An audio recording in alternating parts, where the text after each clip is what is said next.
What are some things that I would not do now that I am a 911 dispatcher? Welcome to part 1. My coffee's getting cold. All right, let's talk about some things that I would not do, especially now that I am a 911 dispatcher. And we're gonna finish my makeup while we talk. So some of these things might be kind of obvious. I'm probably gonna have to do a couple different parts about this because there's a lot. Okay, first thing on this list is, and I can hear all the dispatchers already screaming this, know your location. Always know your location. This is such an understated thing in today's world. You know, we live in an age of technology and, GPS phones, being able to pull up like a map right away. But when it comes down to it, when you're having to call 911, you don't want to have to be wasting precious seconds pulling up information on your phone in order to provide that information to dispatch.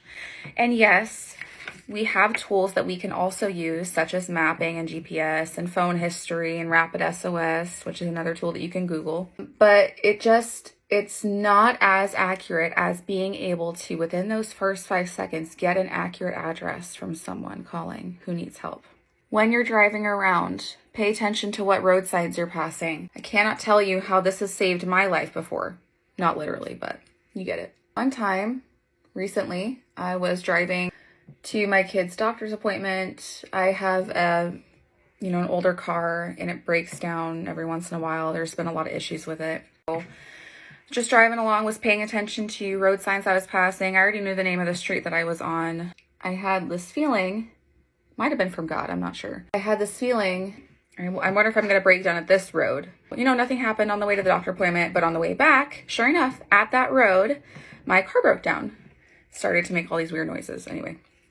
So I pulled over at the next safest spot and was able to know, without even looking at the map, what cross street I was at. The mapping in the area, it's a pretty rural area. It was taking a little bit while to pull up on my phone. So I was able to ask for help with, from my husband and my grandfather. Anyway, but point is, always know your location. Know your address. Make sure that your kids know your address as soon as possible when they get to, the age where they're able to understand that. Maybe I should actually finish my eyebrow. Know the addresses or have it somewhere handy for people that you love, your family members, your friends. That way, God forbid, if you need to call for help for them and the dispatcher is asking what address to send help to, you don't have to scramble and go, oh shoot, let me search through text messages or whatever to find it. Also, another point that I forgot to make is that sometimes we can't see your location right away or even at all. Yes, folks, 911 cannot always see your location. I've kind of already talked about this in another video, but could be your phone. You might be in an area where there's not good signal. A lot of different factors can go into this. If you're driving, sometimes that can affect how we see things right away. And another thing that happened to me a few years ago, I was visiting my mom in Nevada and we were on a lake on a boat. While we were driving to the lake, I, being a dispatcher, know how important it is to know where we are. So I said, hey guys, what's the name of this lake? Just in case something bad happens to us. They're kind of teasing me a little bit for being so, safety conscious.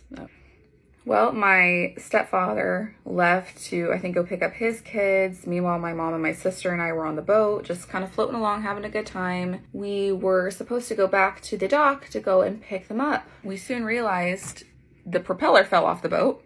There was not a second motor on the boat. So had to call for help. Had to have them come and my stepfather and his friends come and tow us back to the dock, and then we got a new propeller. Everything's obviously fine, but if we didn't have family, we would have probably had to call for some type of help to have us, towed back to shore. Okay, that video got way too long, so come back for part 2, okay?